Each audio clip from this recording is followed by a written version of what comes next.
Westervelt equation for nonlinear acoustics with anomalous attenuation.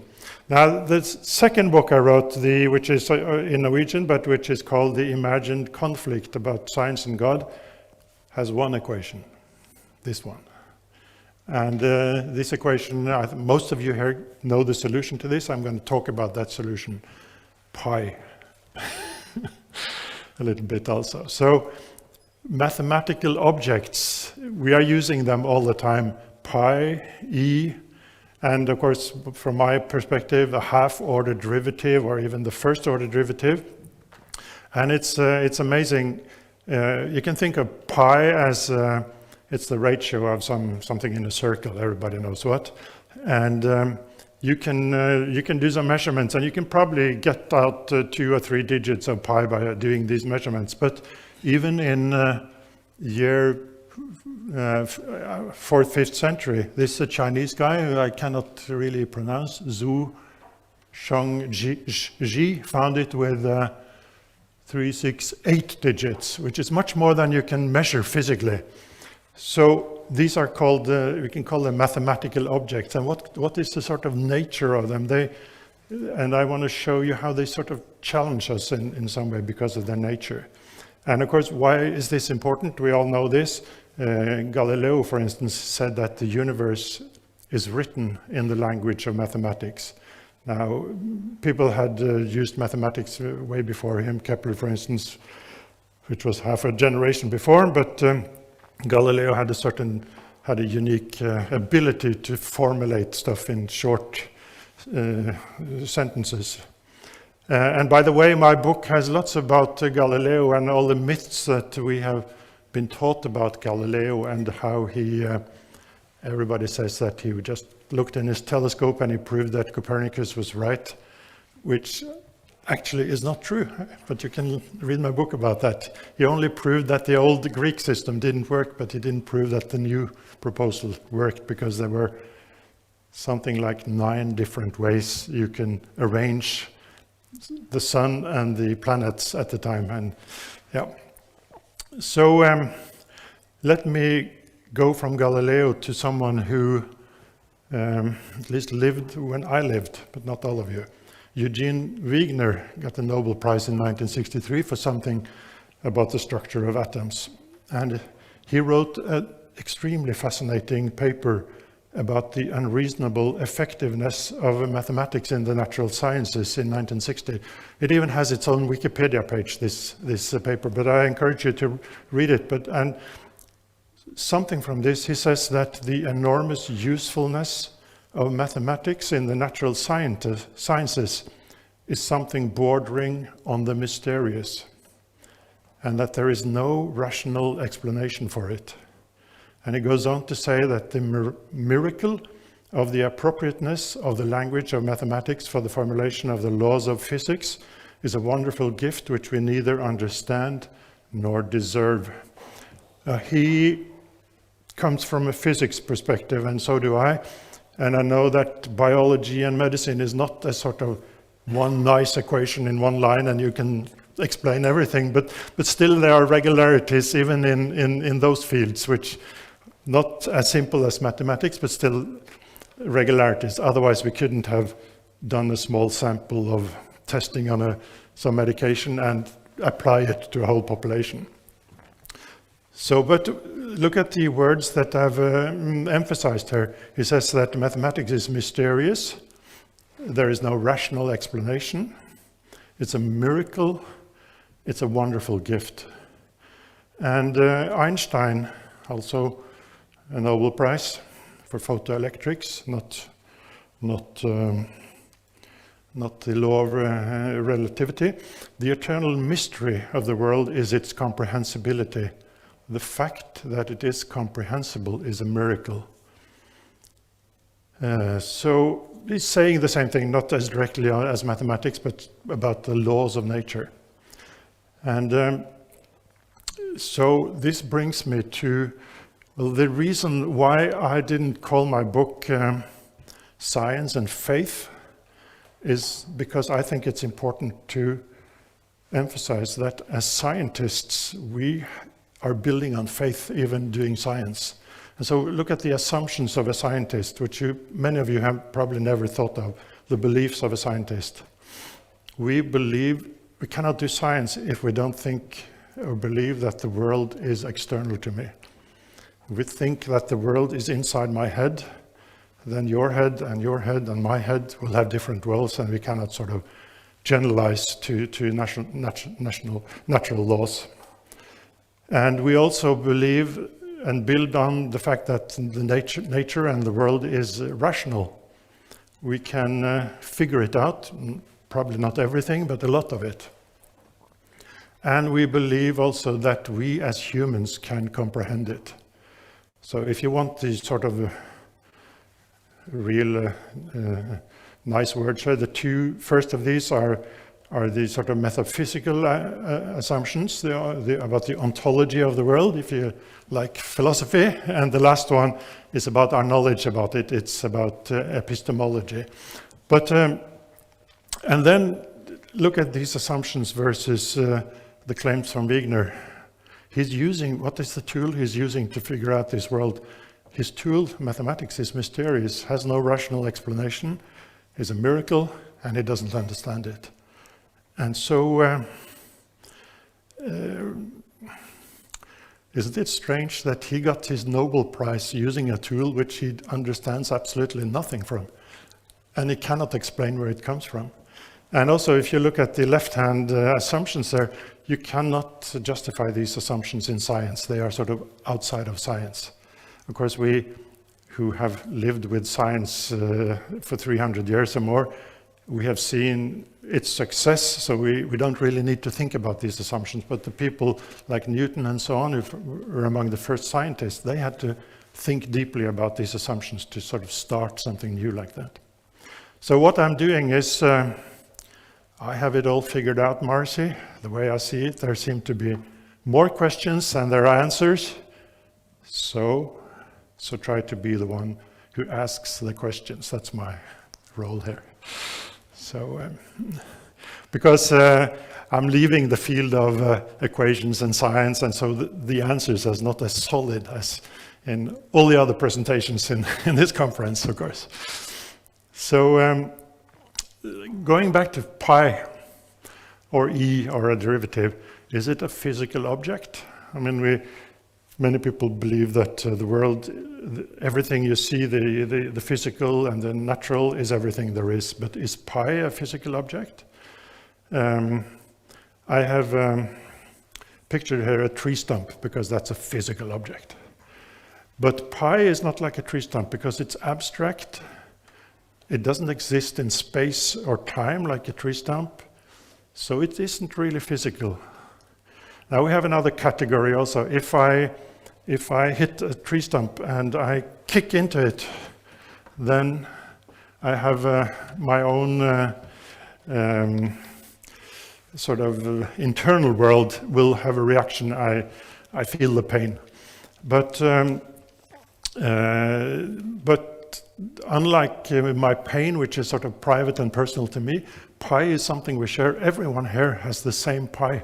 So it's not like my sense of pain as I kick a tree stump like that. So pi has never caused anything. It exists in itself, independent of the human mind. So it's different from these emotions and sensations and wishes. And so in philosophy, it's so often they sort of categorize it in a sort of a third category, like a thought.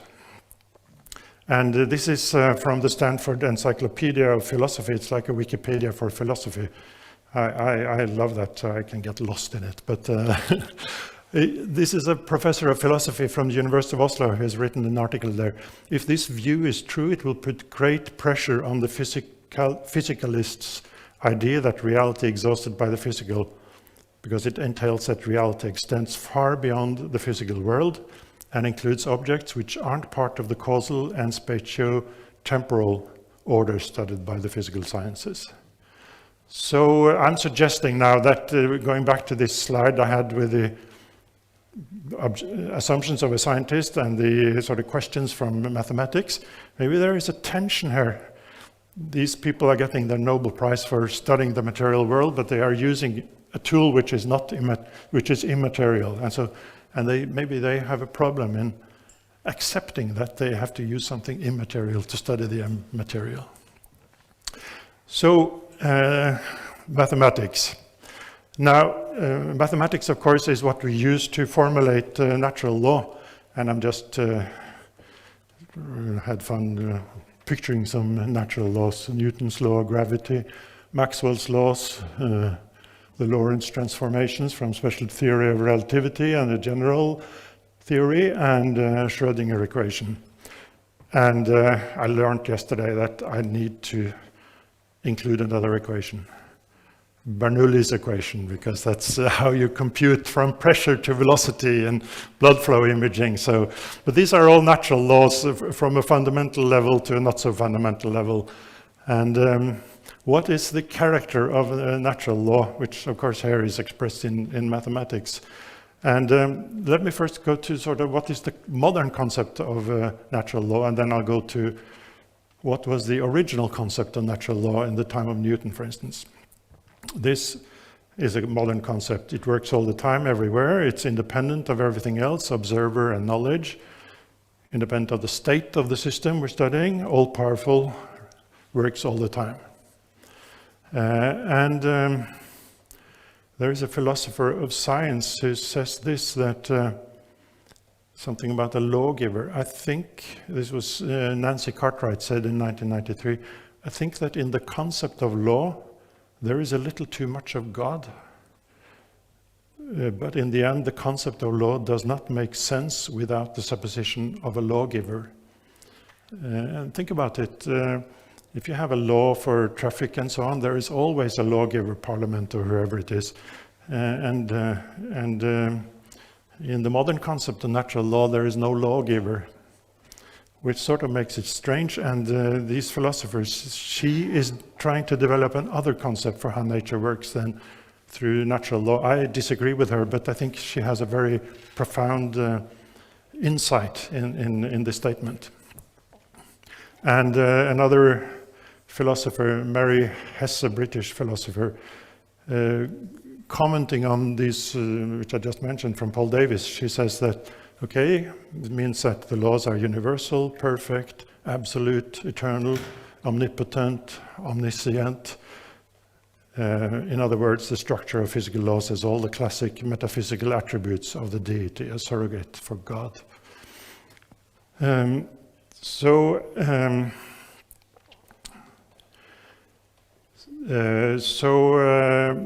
I mean, the history of science tells us that natural science is not obvious. It's obvious to us, but it hasn't always been obvious. It has only been obvious for the last 3 centuries or so, and not in all cultures, and certainly not at all times.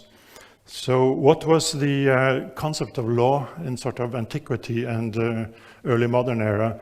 In antiquity, they did not have natural laws. They had what they called form, or nature, or natural tendencies, or essence. So a stone had a natural tendency to fall towards the center of the earth. That's what they called it. And therefore it was important to find the essential nature of something. So if they studied horses, there were white horses, brown, strong, fast horses. But then you could observe that, but you had to sit back in your armchair and think about what is the essence of being a horse. And you didn't do experiments for that, you just thought about it. And also they had this concept of natural and unnatural movement, that a rock has a natural movement in falling straight down, but if you throw it, you give it an unnatural movement. And so it was like a little bit animistic view that, like you have with animals, that a wild animal has one behavior in the wild and another behavior in a cage. And so they felt there wasn't any need to do experiments to figure out how a throw went on, because it was like studying an animal in a cage in captivity. So it's hard to study natural behavior when you enforce unnatural behavior and stuff. So they didn't have really an incentive to do experiments. And this lasted all the way into the medieval age. Because it just disturbs the natural. But Of course, they were very good at observations, astronomy, because you don't disturb a planet by observing it. It does its natural movement. So, and Newton, he's very, very sort of on the spot explaining this in Optics, one of his works from 1703, I think. He says that the Aristotelians, the Greeks, gave the name of occult qualities only as they're supposed to lie hid in bodies and to be the unknown causes of manifest effects. It's amazing that we can read 1703 English and kind of understand it, but it's a little bit awkward kind of English. And it says such occult qualities put a stop to the improvement of natural philosophy, and therefore of late years have been rejected.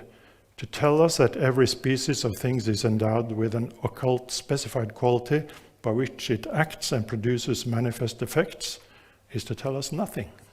So if I tell you that a stone has a natural tendency to fall to the earth, what does Newton say? It tells us nothing. It just falls because it falls is the kind of explanation we inherited there. And also the concept of natural law was sort of developed from early medieval time. Roger Bacon in the 12th century had a law of refraction, and Copernicus talked about the law of planetary orbits, and Kepler did something similar. Yeah, even here he says the chief aim of all investigations, this is Kepler, of the external world should be to discover the rational order and harmony which has been imposed on it by God and which he revealed to us in the language of mathematics. So here you see a completely different view of both mathematics and the natural law than the modern concept of a natural law.